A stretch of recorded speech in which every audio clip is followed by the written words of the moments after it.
At our family meeting, my mom stabbed the air with her finger and said, "Learn from your sister, she sends us $4,000 every month." You ungrateful son. My throat locked up, but I still tried, Mom. That's actually me. My father slammed his palm on the table. Don't you dare steal your sister's accomplishments. If you're so confident, then stop the payments next month. My sister just sat there quiet, almost relieved, like the lie was finally doing its job. So I did it. I stopped.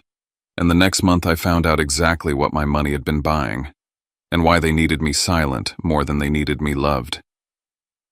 My name is Zephyr Maddox. I'm not here to play the victim. I'm here because I carried this alone for too long, and I don't think anyone should have to.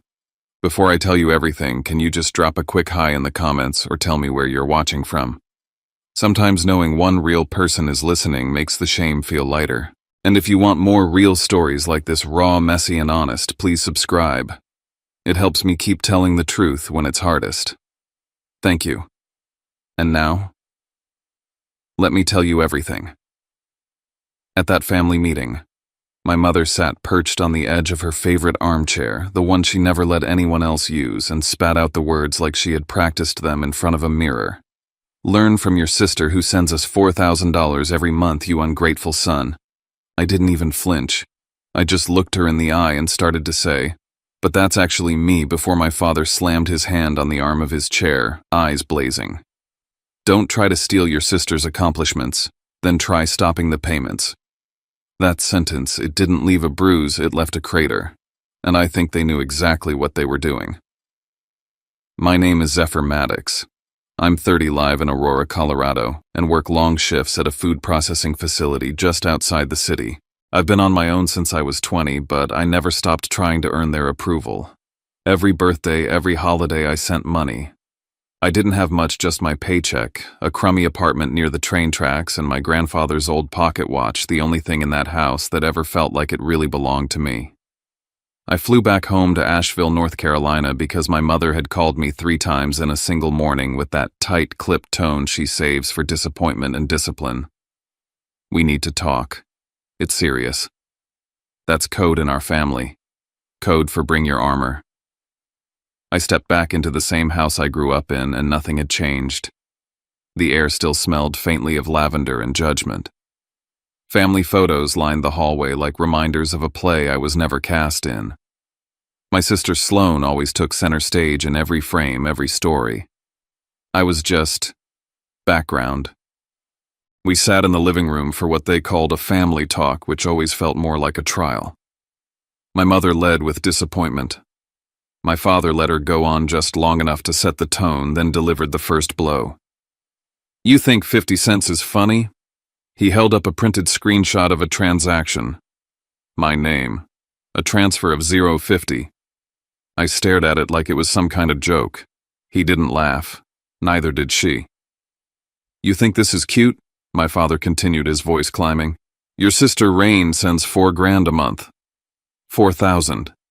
And you send us this. What kind of man are you? I blinked. Rain. That was the name I'd been using. Or rather, the name Sloane had suggested I use when she first floated the idea of us giving back to our parents. Make it a surprise, she said. Don't use your real name. Let's keep it anonymous, like from an angel. She even came up with the nickname Rain. Rainbow, you know, something light and good. I went along with it. I wanted to believe it was meaningful. Now my parents were staring at me like I was the joke. I opened my mouth to correct them. But my father cut me off with a raised voice that felt rehearsed. Don't you dare try to take credit for your sister's sacrifice. That money came from her. You think we're stupid? I looked at Sloane. She sat there calm and beautiful as always, with that look of calculated innocence that had served her well all her life. She didn't say a word. Not one. Not, that's not true. Not. It was his idea, not even a look of guilt. Nothing. That silence. That silence gutted me. I stopped trying. There was no point. The whole meeting was a performance, and I was just the fall guy. My dad leaned forward for the final line. If you think you're so clever, stop sending money next month. Let's see what happens. Later upstairs in the guest room that used to be my bedroom, now stripped of any trace I'd ever lived there, I opened my suitcase and ran my fingers over the old pocket watch from my grandfather. Etched inside it still read, "Keep your time, don't give it away." For the first time I understood. It wasn't just about time, it was about worth. On the flight back to Colorado, I stared at my bank app. My automatic payment to my parents was scheduled for the 10th of each month. My thumb hovered, then pressed. Cancelled. They said I was worth nothing. Let's see what happens without me. The moment the plane touched down, I got a text from Sloan. "Don't do anything stupid. Mom and Dad are watching." She didn't mean it as a warning. She meant it as control. Back in Aurora, I stepped into the small one-bedroom apartment I'd been renting for 5 years.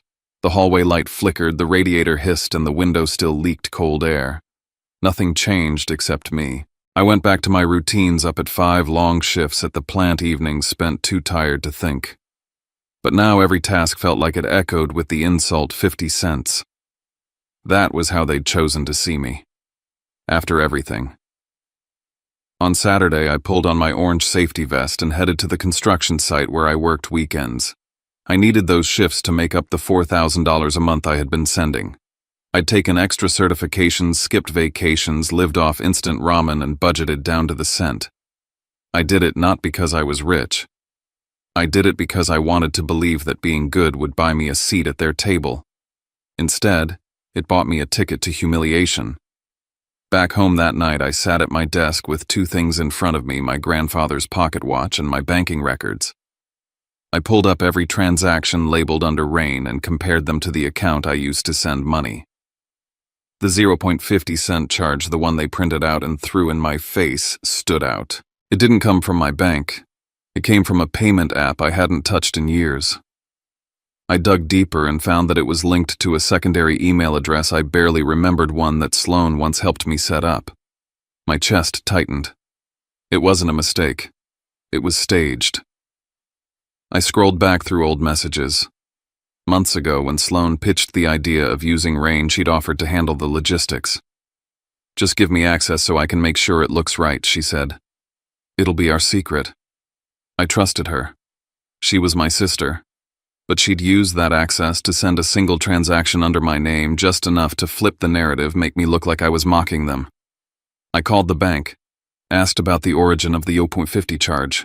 The rep confirmed it came from a different device than mine. I didn't need them to say the name. I knew. Sunday morning, I stood at the construction site, wind howling through the steel beams, knuckles split from the cold. I'd put myself through this. For them.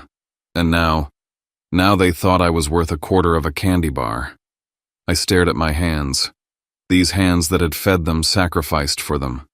The irony wasn't that they believed I sent 50 cents. The irony was that even when I gave everything, they never looked at me the way they looked at her. I got home late that night, stripped off my boots, and sat in the dark. The pocket watch ticked beside me like a metronome of shame. I made a list. 1. Find out if Sloan ever used the name Rain professionally. 2. Look into what my parents actually needed the money for. They weren't broke. Were they just comfortable using me? 3. Don't send another cent, no matter what. At midnight, an email pinged on my phone. New device accessed your account. Not me. Someone was watching me, trying to see what I'd do next. I didn't need a name on the IP address. I already knew who it was. The day the automatic payment would have gone through, my phone didn't stop vibrating. It buzzed through breakfast, through my walk to work, and through every break I took on the factory floor. Missed calls stacked like dominoes. Mom, Dad, Sloan. Messages flooded in. How could you do this to your family? We counted on you. You ungrateful, selfish boy. From Sloan Pickup. Don't make this worse. The pressure wasn't grief. It was panic. And it told me everything I needed to know. If Sloan had really been the one sending the money, my silence wouldn't have triggered a 3-alarm fire. That night, I messaged Harper Lynn. She was the kind of person who never trusted anything without receipts. We'd been tight since high school, though she'd moved to Denver and built a reputation as someone who could dissect the truth with surgical precision. I told her everything over ramen, every shameful detail. How I grew up playing backup to Sloane's spotlight. How I started sending money because I believed I owed them for existing. How I never said no even when it hurt. How they took my name and smeared it with 50 cents. How they propped up a lie so tightly that even I began to question my memory. Harper didn't say I'm sorry. She didn't pat my hand or tell me family is complicated. She leaned back, arms crossed, and asked 3 questions. Why did your parents need $4,000 a month when they still have income? Why didn't they ask you anything before accusing you? And why are they so ready to believe a fake name over their own son? We spent the next few days pulling threads. Harper started where people hide the least public behavior. I gave her everything I had. Old messages, screenshots of family group chats, bank statements I'd saved out of habit. Harper didn't comb through them like a detective. She audited them like a systems analyst. Her logic was clean and ruthless. If someone's in real debt, they talk in numbers. Installments, due dates, interest rates. Your parents, they talk like they're owed tribute. I tried to argue. She cut me off. If someone's suffering financially, they cut back. Your mom is showing off a handbag that costs half your paycheck. The pieces started to line up like a jigsaw puzzle flipped right side up. Photos of luxury purchases that aligned with my transfer history. Facebook check-ins from my dad at a local betting lounge. Posts from Sloane laughing about how her big bro always had her back. They weren't hiding. They just never expected me to look. Then Harper hit me with the worst part. Did your family ever mention a college fund or inheritance from your grandfather? I hesitated. He had money, I think. There was talk of an old life insurance payout or something after he passed, but it was vague, and I never saw any of it. Harper stared at me for a beat, then nodded. If they got that money and funneled it all into Sloane's education, her lifestyle, whatever, then they're not repaying any debt. They just chose who got to live well, and now they're asking you to keep the engine running. Something cracked open inside me. Not rage clarity. The $4,000 I sent every month wasn't some noble act of gratitude. It was a silent ransom for a role I was never allowed to audition for. I was funding the illusion that they were still a proud, stable family. I remembered sitting on that couch during the family meeting trying to say that's actually me and being told to shut up. My dad didn't want the truth. He wanted the story. The one where Sloane succeeded, and I owed them my penance for being the disappointment. Harper didn't let me drift into self-pity. She asked what I wanted to do. Keep letting them narrate your life or draw a line. I told her I wasn't sending another cent. But I also knew the calls and texts were just the beginning. When I got home, I changed the secondary lock. I ran diagnostics on the security camera outside my door. I backed up every bank record and message into cloud folders. And for the first time in years, I considered changing my phone number. Not to hide, but to draw a line they couldn't step over without breaking it. That night, while I lay on the couch, I got a message from my mother. It was short and chilling. Your father and I will be visiting this weekend. We need to talk in person. Not a question, not a request, a declaration. I stared at the screen, cold dread blooming in my chest. They weren't done with me. They were coming. I spent the next 2 days in prep mode. Not emotionally, there was no preparing for that. I mean logistically. I updated my building manager, told security not to buzz up unfamiliar guests. I saved everything, screenshots, timestamps, call logs. I even wrote out a timeline just in case, because I knew what was coming wasn't a visit. It was a siege. Saturday morning, the knock came. Not a buzz, just a steady pounding. I opened the door to see all 3 of them, Mom, Dad, Sloane. They stood like they owned the place. No greeting, no apology. Just Mom stepping inside like it was still my childhood home. We've been up all night worrying, she began with a voice more rehearsed than genuine. Dad followed, already angry. You embarrassed us. You turned your back on your family. He launched into a monologue about duty, about shame, about how I was letting jealousy ruin everything. I glanced at Sloane, who sat on the arm of the couch like a guest of honor. She stayed quiet, letting the noise swirl around her until she dropped in a line so cleanly cruel it stunned me. No one made you stop. You chose this. They cornered me in my own living room, demanded I sit, demanded I listen. demanded I fix it. Mom said, "You think 50 cents is a joke." It humiliated us. Dad laid down a payment plan like I was some debtor under his thumb. "You owe us 2 months. That's $8,000. Today." He pointed at my phone. "Open your banking app. Set it back up. Now." I didn't move. That's when Mom made her mistake. In the chaos, she referred to my secondary account by name, one I never mentioned out loud to her. A nickname only Sloan ever heard me use. That was the slip. That was confirmation. Sloan had told them everything. The money pipeline, the schedule, the name Rain. She'd scripted it all, fed it to them in pieces, made herself the hero without lifting a finger. And they believed it because it was easier than believing in me. When I didn't comply, Sloan finally spoke with her soft, careful voice. She brought up something I said years ago, something like, "If I'm ever in a place where I can help, I will." She twisted it into a lifelong contract. "You promised Zephyr.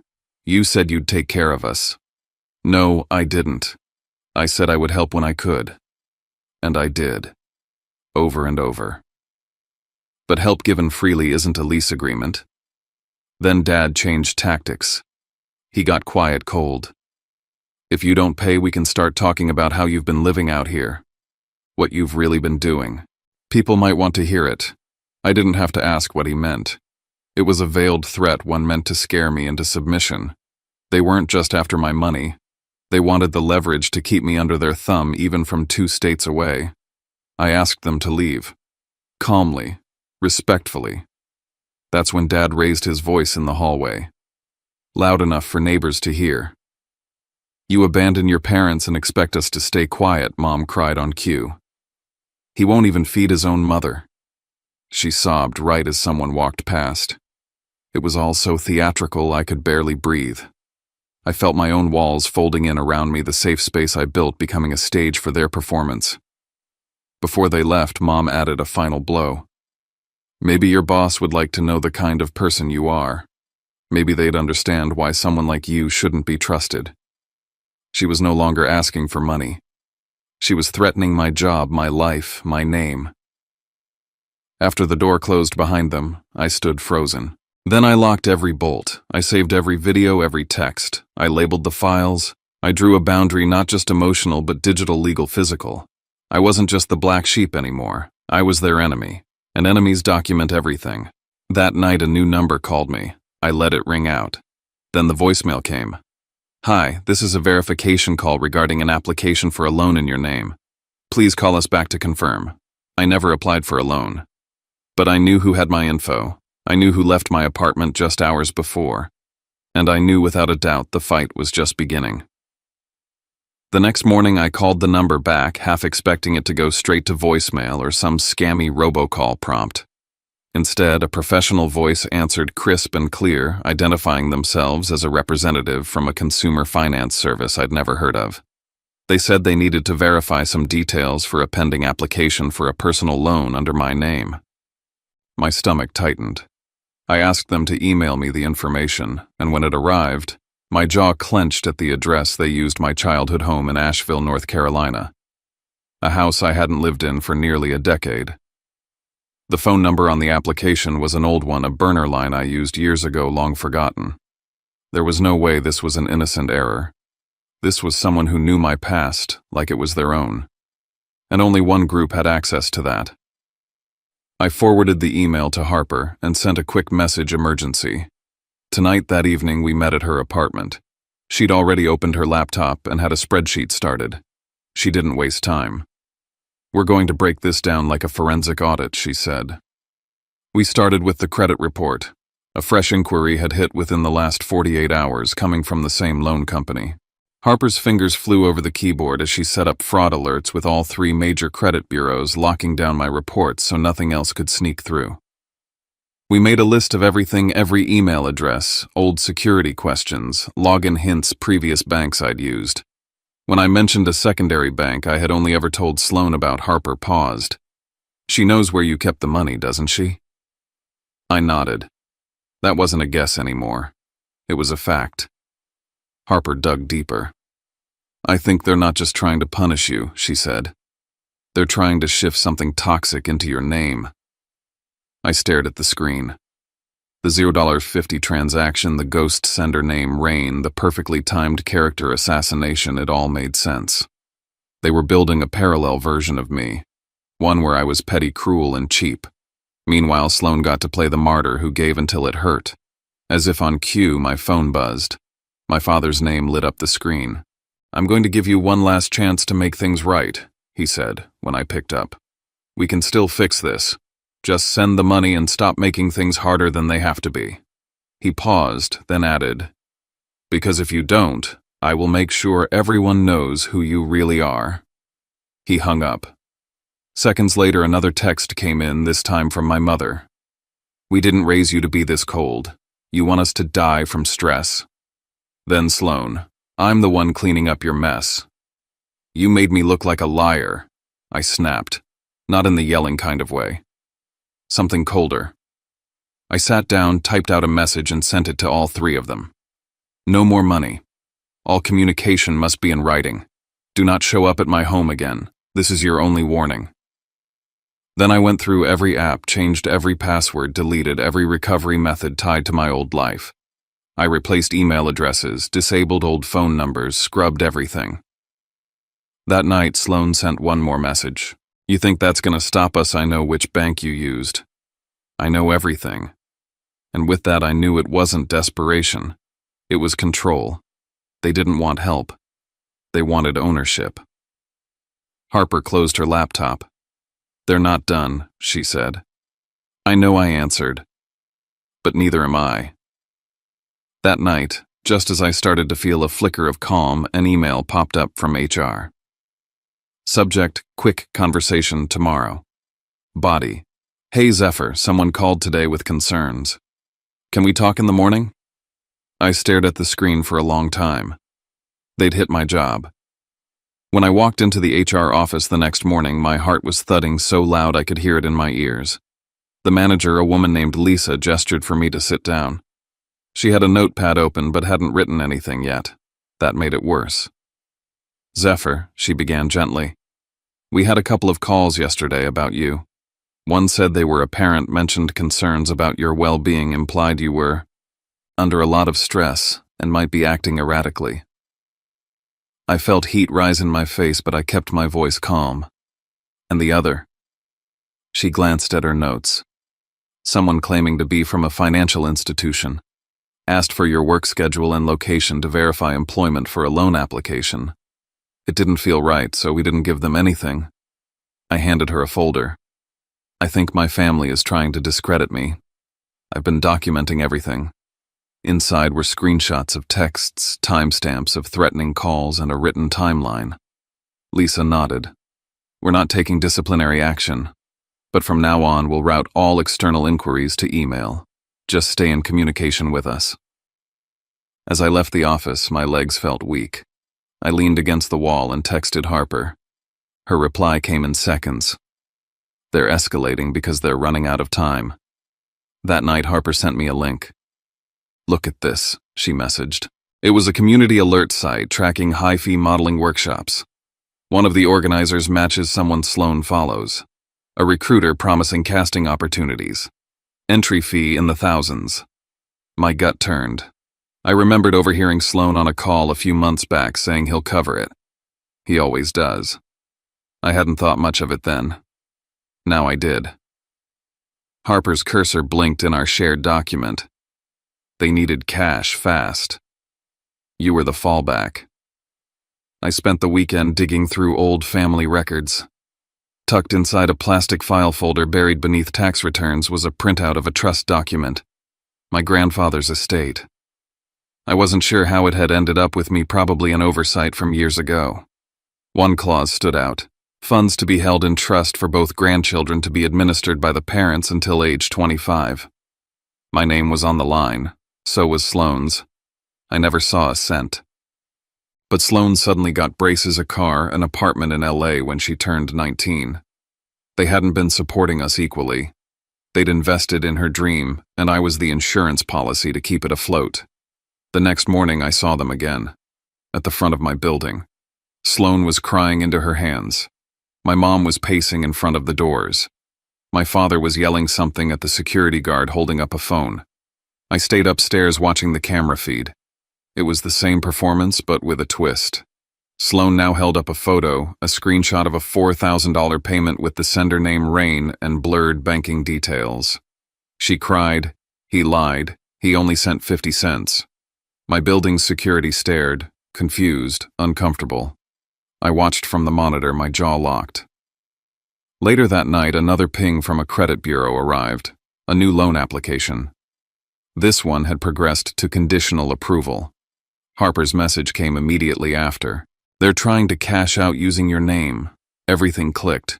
The character assassination, the forced narrative, the fake transaction trail, the credit fraud.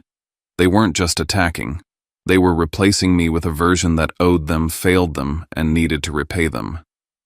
I held my grandfather's pocket watch in my palm, feeling the weight of time. Time I'd spent working in sub-zero conditions, sending money, hoping to be seen. And now time to stop being the cushion for their bad decisions. That night, my buzzer rang. The hallway camera flicked on. My parents were there again. And Sloan. But behind them was someone new. A man in a dark coat holding a clipboard and a leather folder. At the same moment, a new text arrived. This is a verification visit regarding an outstanding financial obligation. Please be available. I didn't move. I didn't speak. I just stared at the door, knowing the next chapter would either be the one where they took everything or where I finally drew the line deep enough they couldn't cross. The knock on my door wasn't just a knock. It was a warning, a final attempt to pull me under. Through the peephole, I saw them, my parents Sloan and a man I'd never seen before in a dark wool coat holding a clipboard and wearing the kind of thin smile people use when they already think they've won. My heart didn't race this time. I didn't panic. I wasn't the same son who once flinched at the sound of my father's voice or tried to explain myself into forgiveness. I spoke through the door, firm and clear. You need to state your purpose before I open anything. The man answered, voice professional, dispassionate. I represent Everbright Finance. I'm here regarding a pending debt associated with the Maddox family. We're conducting a verification process involving linked household members. That was the setup. My parents jumped in like they'd rehearsed it. He's our son, my mom said, voice cracking just right. We need him to verify he knows everything. You're not gonna leave us out here, my father barked. This concerns you. It's your responsibility. I cracked the door an inch, just enough to see to be seen. The security chain held. You're not stepping inside. If you need something, hand it over. Otherwise, this conversation ends here. The man slid a form under the door. I picked it up with a gloved hand. Do you acknowledge that you're a related party to Sloan Maddox, aka Rain? He asked like it was nothing. That name, that lie, dropped like a knife. Sloan flinched, reflexively. She looked up too fast. Lips parted, instinct kicking in before the performance could catch up. She was used to being Rain in every room except the one with our parents. Her body moved faster than her mouth could backtrack. I saw it. So did the man. I breathed once through my nose, calm. I do not acknowledge financial ties to anyone standing out there. I will not confirm or deny any connection without legal counsel present. This is harassment. You are not authorized to pursue collections at my residence. I turned to my parents. This isn't a family matter anymore. You brought someone to my door like I'm some walking ATM. We didn't want it to be like this, my mother pleaded, eyes damp. But you left us no choice. My dad stepped forward, trying to overpower the doorway. You made this mess. You lied about Sloan. You stopped paying. You're gonna sign this or you'll see what comes next. I didn't lie, I said. I sent $4,000 every month from my own account. I can prove it. You want to talk about the 50 cents? The fake name, the lies about who was actually supporting this family. Sloan turned away. She knew the room had shifted. The man from Everbright narrowed his eyes. There seems to be some disagreement on the record. We may need to follow up with formal documentation. You do that, I said. Just not here. Any future attempts at contact must go through written correspondence. You're on private property. Then I turned back to my family. I'm done being guilt-tripped, gaslit, and dragged into your chaos. You spent what I earned. You borrowed against dreams that weren't yours, and you tried to sell me as the villain in your story. My father sneered. It's all just money. In the end, it comes from the same place. No, I said. It came from me. The man from Everbright folded his folder and stepped back. Understood. We'll proceed accordingly. My mom began to cry loudly. My father cursed, trying to keep his voice low but failing. Sloan just stared at me with something between fear and hate. I will call building security if you don't leave right now, I told them. They did. Eventually, I shut the door with hands trembling not from fear, but from the adrenaline of someone who's just reclaimed their body after years of letting someone else pull the strings. I stared at the peephole until they disappeared from view. I sat down, picked up the pocket watch my grandfather left behind. And for the first time, I didn't feel like a son failing his family. I felt like a man who had finally told the truth out loud. That night, I got an email from Harper. She dug up the final piece of the puzzle. The casting agency Sloan had joined was flagged in multiple states for operating under false promises. They took money from families who believed their kids were destined for stardom and left them with nothing. If you're ready, she wrote, we end this. No more arguing, just action.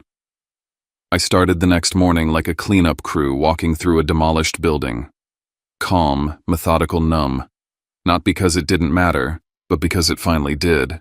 First, freeze everything. I placed a long-term fraud alert with all 3 credit bureaus, locked my credit reports, changed every password, set new security questions no one in my family could guess, updated backup emails, transferred my primary banking to a new institution, then document it. I printed every transaction from the last 2 years, sorted them by date, by amount, by narrative. The $4,000 always on time, the 50-cent transfer planted like a decoy, the emails from HR, the messages threatening to call them, the photos from my hallway camera. Then I scheduled a meeting with HR, sat in that bland office with my folder of shame, and for the first time handed it over without flinching. I want to make sure this doesn't affect my work, I said. The manager nodded. Thank you for coming forward. We'll flag any external contact. You're protected here. Protected. I never knew how much I needed to hear that word until it left someone else's mouth. I left that meeting with my spine a little straighter. Next, close the story. I mailed a notarized letter to Everbright Finance stating I had no association with the debt or any parties involved. I attached a summary of harassment and demanded they cease contact under the Fair Debt Collection Practices Act. I copied a lawyer friend from Harper's circle just in case. Then block. I sent one final message to my family. I am not responsible for your debt. I will not co-sign, intervene, or offer financial assistance. Any further contact will be documented and treated as harassment. Do not reach out again. I saved it. Then I blocked every number, every email, every handle. A week later, I heard from Harper. They tried to borrow more, got denied. Your dad's trying to sell the house in Asheville. Within a month, it was gone. My parents moved into a cramped apartment near one of the old factory routes. My dad picked up day labor. My mom started temping at a check-in desk for a gym chain. Sloan No Rain burned her last bridge at the bar she worked at after someone exposed her for stiffing rent. She messaged me once from an anonymous account. All I ever wanted was to matter. I didn't reply. I'd learned that not every story needs a response. Instead, I poured myself into work. I got promoted to team lead. I moved into a better place closer to the plant. I painted my kitchen blue, bought a real bed frame, and stopped apologizing for the quiet. One Friday, I bought myself a decent dinner and ate it in silence. Not because I was lonely, because it was mine. 5 years passed. I flew to Savannah, Georgia for Harper's wedding. She looked radiant. The whole ceremony was small and unforced, love without debt, promises without obligation. I met someone there, Kellen Ward, architect, dry humor, clear eyes. We talked over bourbon about building things that last. As we said goodbye, Harper hugged me tight. You took your time back, she whispered. On the flight home, I opened the pocket watch. It ticked steady and small. I used to think I had to earn peace. Now I know I just had to stop letting it be stolen. I once was called rain. I once was worth 50 cents. I once gave away $4,000 a month to people who saw it as tribute, not love. And I once believed that being the good son meant disappearing. Not anymore. I don't need their approval. I just need my life to be mine. Looking back, I don't regret giving. I regret not knowing when to stop. I regret thinking love meant silent sacrifice and making myself small so others could feel big. But this telling the truth, naming the pain, choosing peace over guilt, this was the real act of love. For myself. For the life I get to rebuild. If you're watching this and you've ever felt like your worth was measured by what you gave, I want you to know you're allowed to walk away. You're allowed to say no. You don't owe anyone your peace just because they share your blood. I learned that the hard way. But I'm still here healing one day at a time. If this story meant something to you, if you saw a piece of yourself in it, please consider subscribing to the channel. Your support helps me keep telling stories that matter. Drop a comment, let me know you're here. You're not alone. Thank you for listening.